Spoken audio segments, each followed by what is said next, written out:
Formed at the Rhode Island School of Design in 1974, the Talking Heads were a significant band in the new wave music movement of the 1970s and 1980s.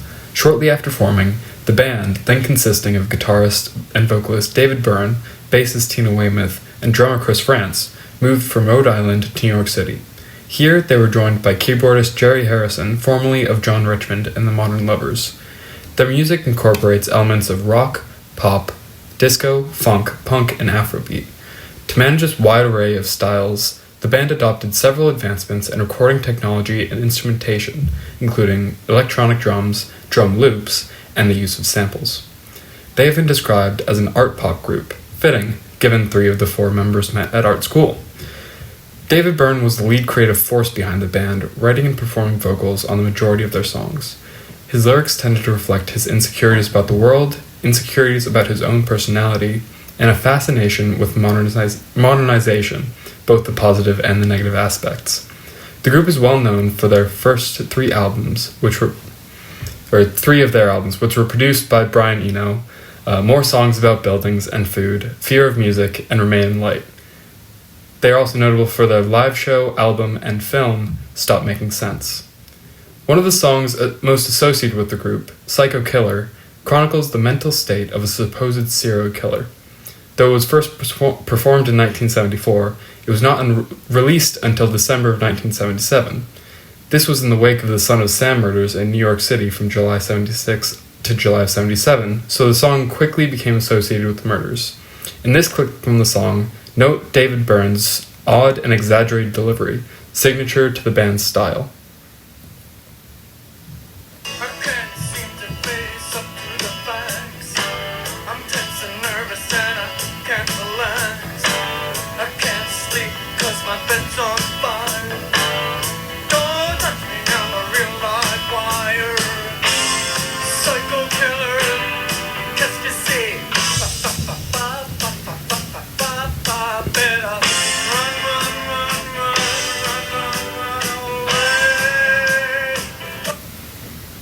A favorite topic of Byrne's was modernization, specifically urbanization.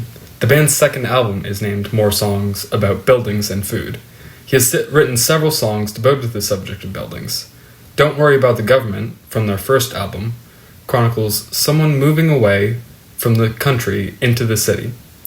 Here are some of the lyrics. I see the clouds that move across the sky. I see the wind that moves the clouds away. It moves the clouds over by the building. I pick the building that I want to live in. I smell the pine trees and the peaches in the woods. I see the pine cones that fall by the highway. That's the highway that goes to the building. I pick the building that I want to live in. It's over there. It's over there.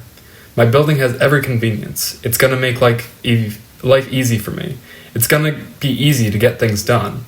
I will relax alone with my loved ones. The descriptions of natural scenes are replaced by an emphasis on the convenience and crowdedness. Cities and apartments are built to live in, not to leave.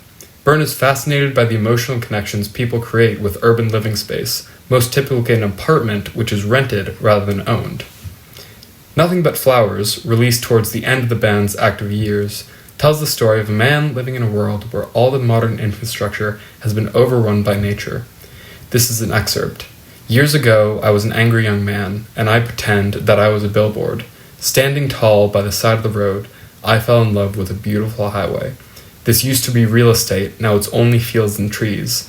Where is the town? Now it's nothing but flowers. The highways and cars were sacrificed for agriculture. I thought we'd start over, but I guess I was wrong. Once there were parking lots, now it's a peaceful oasis. You've got it, you've got it. This was a Pizza Hut, now it's all covered with daisies. You've got it, you've got it. I miss the honky-tonks, Dairy Queens, and 7-Elevens. You got it, you got it. And as things fell apart, nobody paid much attention. You got it, you got it. These absurdist lyrics are set against upbeat drums and cheerful harmonies. It is Byrne's response to the over-commercialization of the world and the rapid replacement of the natural with the man-made. The subject of the song's dream about becoming a billboard echoes the strange emotional connections to buildings Byrne explored in Don't Worry About the Government. The band released its last album, Naked, in 1988. Though they never officially disbanded, no more music has been made by the group. David Byrne continues to have a prolific career, putting on a Broadway show and collaborating with up-and-coming indie artists as recently as this year. Thank you all.